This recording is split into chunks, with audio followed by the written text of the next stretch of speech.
Shalom Bapak Ibu sekalian, selamat pagi.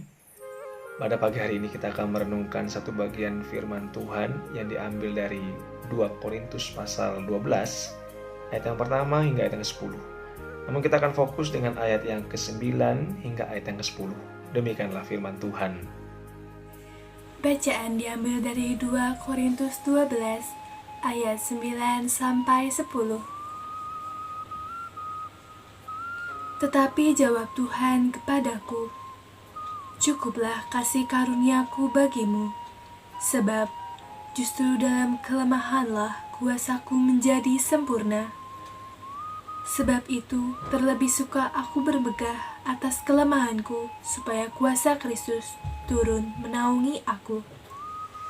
Karena itu aku senang dan rela di dalam kelemahan, di dalam siksaan, di dalam kesukaran, di dalam penganiayaan dan kesesakan, oleh karena Kristus. Sebab jika aku lemah, maka aku kuat." Demikianlah sabda Tuhan. Demikianlah nats Alkitab yang tadi telah kita baca dan telah kita renungkan Bapak Ibu Saudara sekalian. Nah, pada bagian yang tadi telah kita baca, saya akan jelaskan sedikit mengenai latar belakangnya.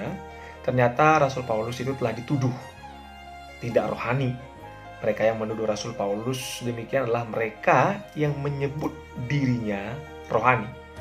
Mereka itulah nabi dan rasul palsu. Bahkan mereka juga mengaku telah menerima penglihatan dan penyataan. Oleh sebab itu, kalau tadi kita lihat di ayat yang pertama hingga ayat yang ke-6, Rasul Paulus pun memiliki kewenangan dengan pembelaan yang telah dia sebutkan, bahwa dia pun telah menerima penglihatan dan penyataan dari Allah. Nah, Bapak Ibu Saudara sekalian, akan tetapi Rasul Paulus tidak mau orang menilai dirinya berdasarkan penglihatan-penglihatan rohani yang spektakuler tersebut. Sehingga di ayat 7 hingga ayat 10 dikatakan dia tidak bermegah akan hal-hal yang spektakuler tersebut. Kita terkadang terkesima Bapak Ibu Saudara sekalian ketika ada orang mengatakan telah mengalami penglihatan, telah mengalami mujizat. Namun bagaimana kalau di dalam kehidupannya ternyata orang itu tidak mengalami sama sekali, tapi dia setia kepada Tuhan. Janganlah kita terpaku dengan hal-hal yang spektakuler, yang belum dapat dibuktikan apakah itu benar atau tidak. Oleh karena itu Rasul Paulus tidak bermegah akan hal-hal yang spektakuler tersebut, walaupun dia telah mengalaminya sendiri dan dia telah menerima penglihatan tersebut. Apa yang bisa kita lakukan melalui nats Alkitab yang telah kita baca pada pagi hari ini?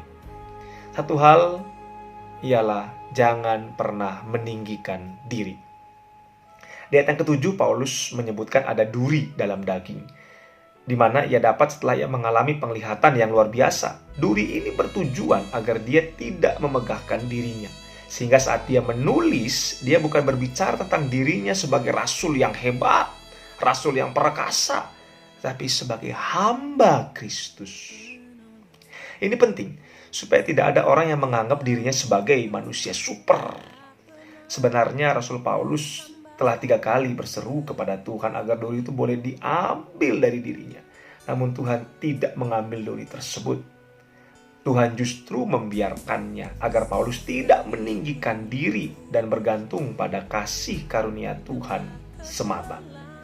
Justru dalam kelemahan itulah disebutkan kuasa Allah semakin nyata dan menjadi sempurna. Nah, Bapak Ibu Saudara sekalian, di dalam diri kita pun ada kelemahan-kelemahan yang Tuhan izinkan. Itu untuk apa? Agar kita semakin bersandar kepada anugerahnya dan bukan semakin meninggikan diri.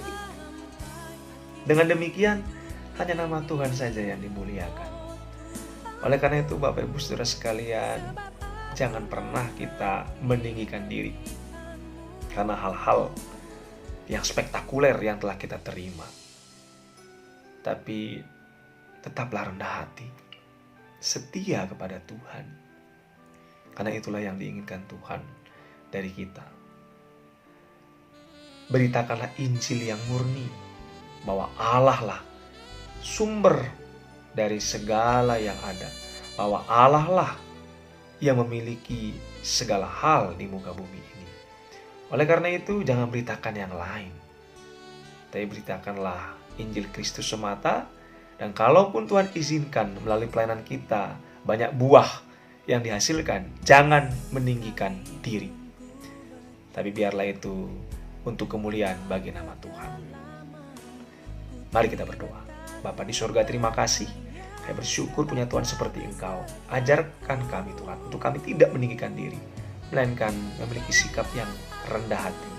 Karena segala sesuatu yang kami lakukan untuk kemuliaan nama-Mu semata. Demi Yesus Tuhan dan Juru Selamat kami yang hidup, kami telah berdoa dan ucapkan syukur kami. Amin. Shalom, selamat pagi, selamat beraktivitas. Tuhan Yesus memberkati. Soli Deo Gloria.